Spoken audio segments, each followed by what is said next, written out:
My journey dealing with mental illness and depression started 7 years ago in earnest. That was when I really had my first real bout with depression that resulted in me actually realizing that I was dealing with something in my brain. Something was wrong, something that I had to get right. And so that's when the journey of getting right began, was 7 years ago.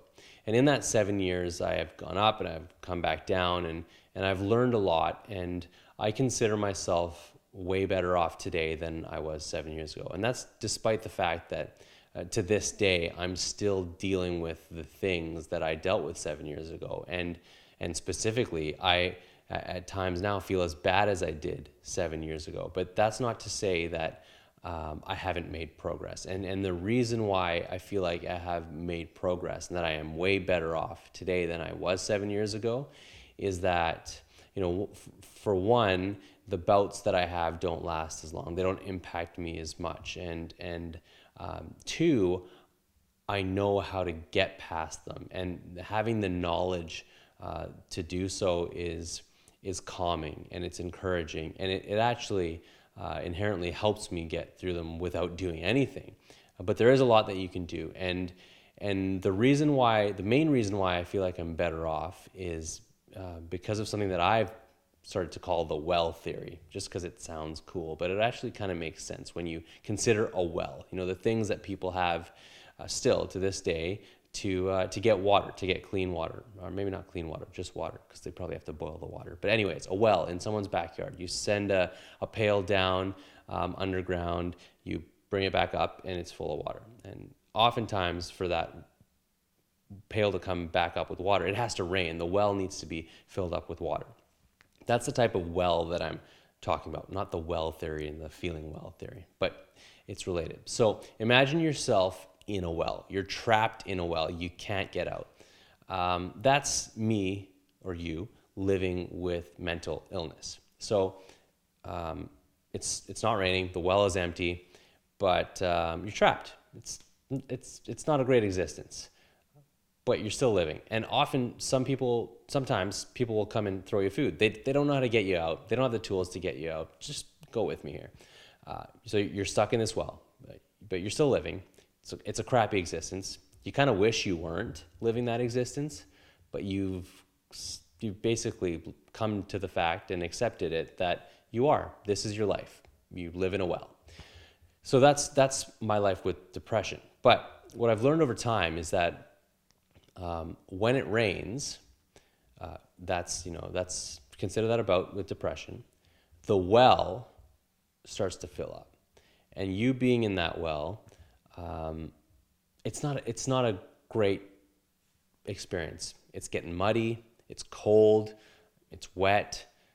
You might drown because being in a well that's filling up and it's raining, you might drown. So when it rains is when things are bad in your life, and when you're going through the lows of depression or mental illness.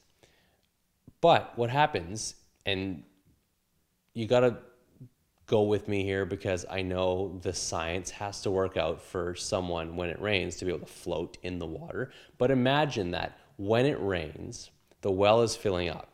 And with the well and the water levels rising, you in that well are rising. So you're getting closer to the top. It stops raining. Your bout with depression or whatever mental illness you're dealing with has passed. You're closer to the top of the well, but you're still trapped. And so you've accepted the fact that you're closer. Things are looking a bit better, but you're still not out. You're still in the life that you're in, and you accept it. People throw you food, you're still living, and that's that. Then it rains again. You're going through another bout of depression or mental illness. It sucks. You're getting wet again. It's getting muddy. You think you might drown. You're not sure if you're going to get through it. But while all that's happening, you're rising up higher. You're closer to the top. The rain is subsiding, and now you're higher than you once were. Sometimes people who own this well will need water. They're going to come in, throw the pail in, take some water, and you'll get beaten down a little lower and your existence isn't as good as it was before, that sucks, but you're still in your well. And then it's going to rain again, and you're going to go through this bout of depression again, but you're going to learn something about yourself like you did the time before and the time before. So now you're halfway up the well. It's not raining, you're fine again, but you're not quite out. You're in your day-to-day life again. You've learned something about yourself the first 2 times it's rained, the first 2 times that you've gone through this depression. And so you're more encouraged that the next time you go through it, you're going to be able to get out of it quicker. And in the end, it's going to only help you the time after. It's going to suck during that time, but you're better off now than you were 2 times ago. So it rains again. You're going through this again. It doesn't affect you as much because you know it's coming, and you know that you're able to deal with it better. So the mud and the cold, it's not as bad. And even though there is a danger of you potentially drowning, you're not too worried about it this time because you've gotten through it 2 times before.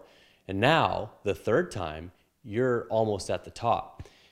And so this whole well theory basically boils down to the fact that the more you go through this, the more you help yourself, the more you learn about your experience, the easier it gets over time.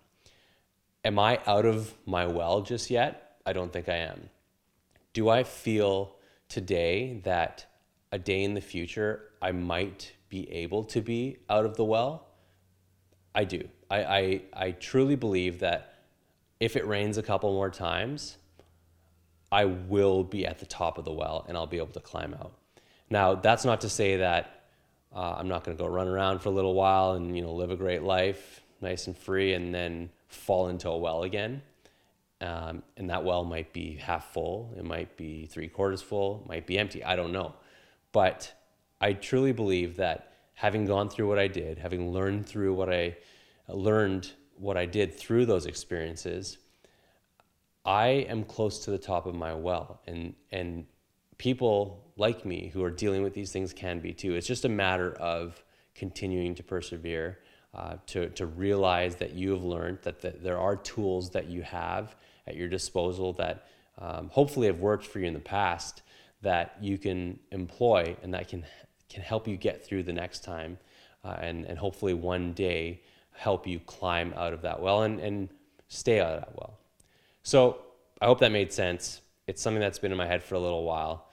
I know that's not how wells work, and the metaphor might not actually work either, but if you understood it, good. If you do have any questions about any of this, any of the topics that I've discussed, I'd be more than happy to answer them. I was thinking about making a Q&A video to follow up this series of videos that I've made. So leave them in the comments below, and if there are enough questions, then I'd be happy to make a follow-up video, either expanding on some of my experiences, or I don't want to give advice because I'm not a professional, but if there is any way that I can help, I'd be happy to try. So thanks for watching, and I hope you got something out of it.